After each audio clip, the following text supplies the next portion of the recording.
If your exams are in a few days from now and you've done nothing, honestly speaking, it's not the end of the world. You just have to lock in now and follow this ruthlessly simple cramming method that I've personally used for 7+ years across some of the most competitive exams that I've given in school, university, and now medical school. A lot of which I studied for very little, to be honest, and alhamdulillah still ended up scoring very highly in. All because I followed these straightforward steps. I'll talk about exactly what's worth studying, what you need to skip, how to do it quickly, and then how to remember all of it under pressure. Whether you have 3, 5, or 12 days, this is your complete plan. Everything that you'll need to pull off the greatest academic comeback of all time. Now, before opening any book, you need to do one thing that 90% of students skip, and that is triaging your topics. And this means for every topic on your syllabus, you ask yourself 2 questions. Number 1, is this tested frequently or infrequently in my exams? This is how I suggest you check it for each subject, pause and read. And then number 2, is this a weakness or a strength for me? And as we do this, we accordingly add the topics to a triage table. Common and weak topics are your number 1 priority. Common and strong topics are your number 2 priority. And uncommon and weak topics are your number 3 priority. We don't care about the uncommon and the strong ones. This triage table is your filtered focus plan of attack. Yes, this will take 1 to 2 hours to do, but once you've done this, once you've prioritized, you won't waste a single minute on the things that don't matter. There's no doubts, there's no confusion on whether you're studying the right way or the right things, but if you skip this, you'll do what everyone else does and probably not score very highly. Phase 2, now we talk about how to learn all these topics, starting with priority 1. But cramming here doesn't mean you rush through everything blindly. It means you get smart and study in a way that gives you the maximum amount of return per hour. And the way we do this is by following the speed learning cycle. For every topic that you study before your exam now, you follow the cycle and you're set. 1, the initial questions. 2, skimming. 3, learning for priority 1 topics. And then 4, the full question session. Let's break it down. But before we dive in, something that's blown my mind recently is that 70% of you who are watching aren't subscribed yet. So can I please ask you for a favor before we start? If you've learned anything from these videos over the years, if they made any form of impact, and if you want to support the community that we're building, the free, simple thing that you could do is just to hit that button, that subscribe button. And if you can do that, my commitment to you is that I will do everything in my power to continue sharing, teaching, listening to each and every one of you, and helping you all to the best of my ability. The first step of the cycle is to start by reading as many of the past paper questions or the question bank questions or your textbook questions as possible. Literally just reading these questions and understanding what they're testing, and then you just do 5 to 10 of them. Now, obviously, I'm doing these 5 to 10 questions to test my current level of knowledge, but more importantly, I'm reading through as many of these questions as I can to see how this topic is being examined. Is it testing for facts, making me recall processes, or making me do calculations? Because when you can understand the types of questions that are being assessed, you can study with laser focus. Only learning in the ways that the information can actually be tested. Remember, you're not memorizing a chapter.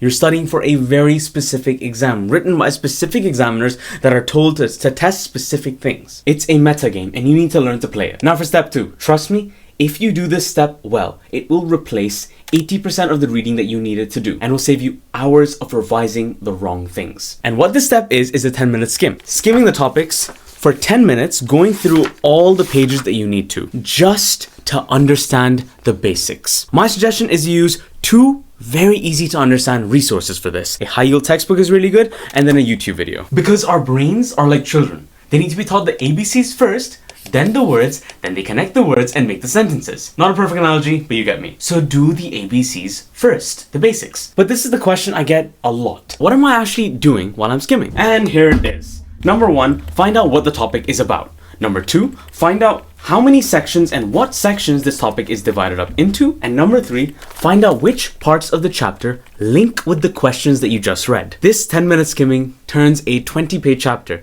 into a selective mission. So don't get stuck here. Set a timer for 10 to 15 minutes maximum per topic. The goal of this is to make your brain feel like it already knows the shape of the topic. Now, step 3 is where we take the learning to the next level. And to save time, we only do this for priority 1 topics, the weak and common ones. For priority 2 and 3, if you don't have time at all, just skim and then jump to the questions. That's more than enough. The reason we don't just jump to questions like everyone tells us to is because learning directly from questions takes way too long. Because think about it, with each question, what are you doing? You're grabbing a fact or two and then chucking chucking it at your brain, hoping it catches it. Whereas if you actually had a foundation for what this topic was, you'll be able to understand the answers from each and every question a lot quicker. Every mistake you made will be inputted a lot faster. And to build a solid foundation quickly, by the way, because you don't have much time, all it requires is you do 3 things. Even if you have 10 seconds before your exam, read all of your information in layers. Practically, this means reading in 3 phases. First, basics only, then the general concepts, and then in the last read, go through the details and understand them. Regardless of whether it's a small or a big concept, this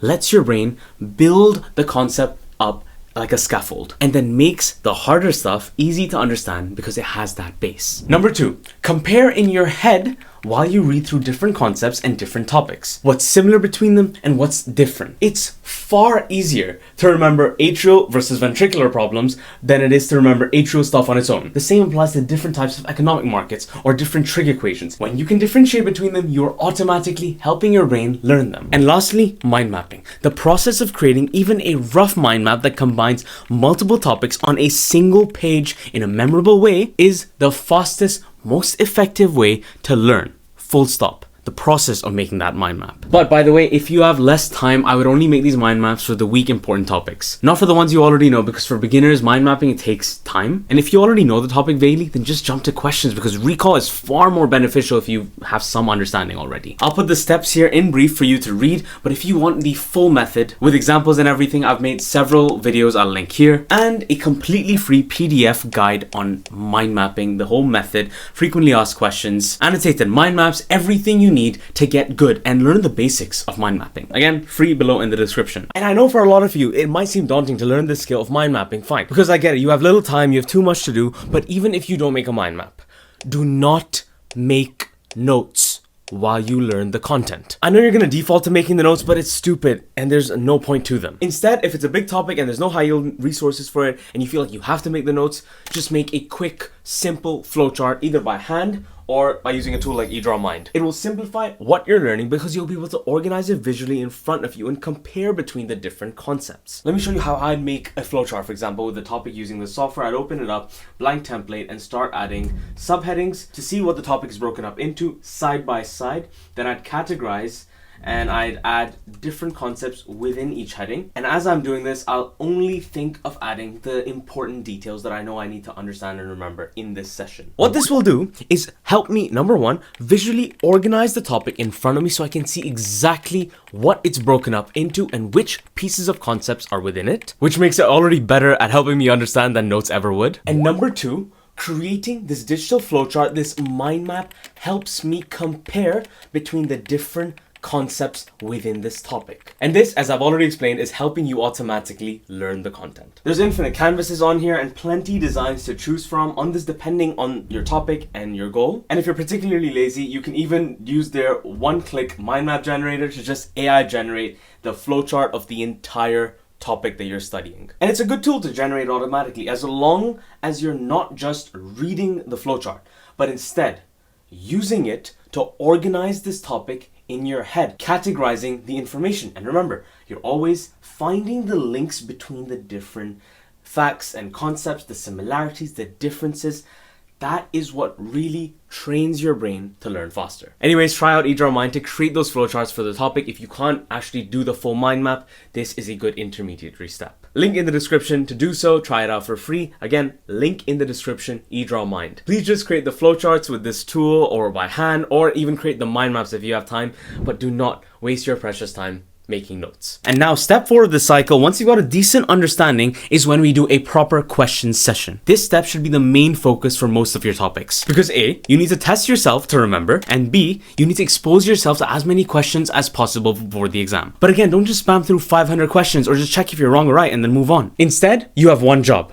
And that is to make use of every single mistake that you make to the maximum. You do this by, number 1, writing down every single mistake you make on a red topic list so you can review it later. I don't care about what you got right, I only care about what you got wrong. When answering each question, think broader than just the question. It only takes a few seconds to think about the wider topic and how it works. And that bit of effort, I found, goes a long way. And number 3, go and actually learn from the wrong answers, using the practices, the exact ones that we mentioned in the previous step. But on a mini level, number 1, layering just for that concept. For example, the basics of it first, then the general, and then only add the complex details to it. And number 2, compare between the different concepts within a topic. It will strengthen the amount you learn. Phase 3, review. You've completed the cramming of your topics, 4 simple steps, but here's the truth that most people miss. Without a proper review system, at least half of what you tried to learn will vanish on exam day. That is why you need to have a retention or review system. And mine is very simple, because all it requires you to do is 2 things. Number 1,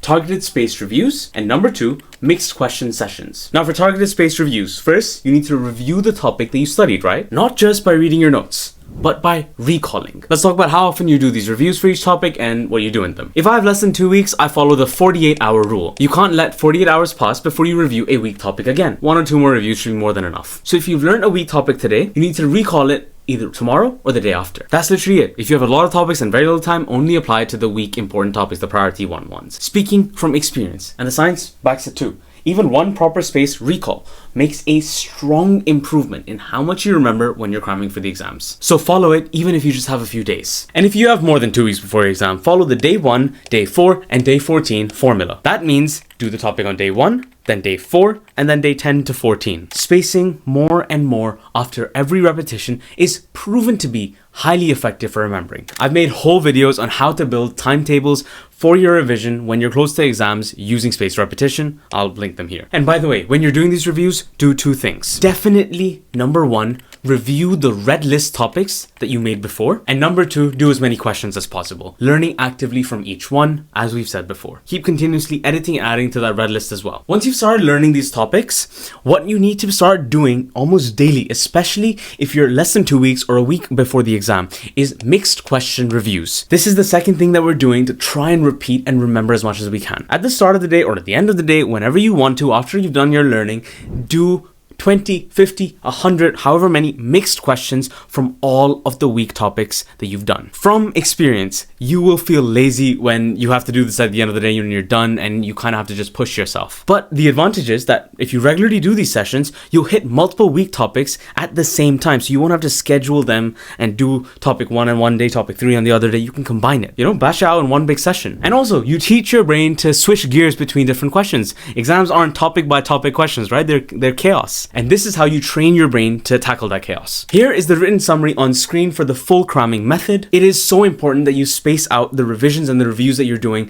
for each of the topics that you're studying. And to make your life easier, I made a revision timetable video where I space out the topics using spaced repetition. I've done it live, so you can literally copy what I'm doing. Anyways, please leave a like if you enjoyed it. Comment down below, because literally I've made this video from 3 comments I got on my previous one. Anyways, I'll see you in the next one.